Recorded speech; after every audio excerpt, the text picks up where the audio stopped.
Hi, வாங்க வீடியோக்குள்ளே போகலாம். அத்தை சொன்னேன் இல்லைங்க, நாட்டுக்கோழி குழம்பு இட்லின்னு. காலையில் எங்கள் பொண்ணும் எங்கள் நாத்தனார் பேரன் 2 பேரும் சாப்பிட்டாங்க. எல்லாம் செஞ்சிட்டோம்.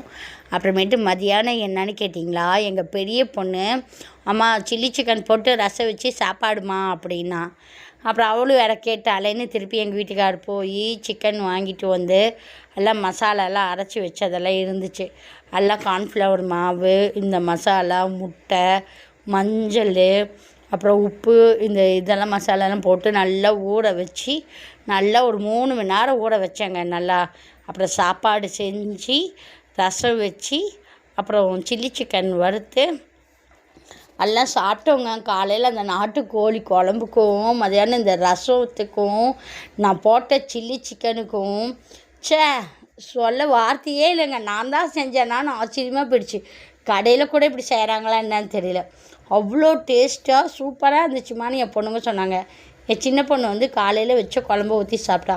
இது பிடிச்சிருக்கா பாருங்கள், லைக் பண்ணுங்கள், கமெண்ட் பண்ணுங்கள்.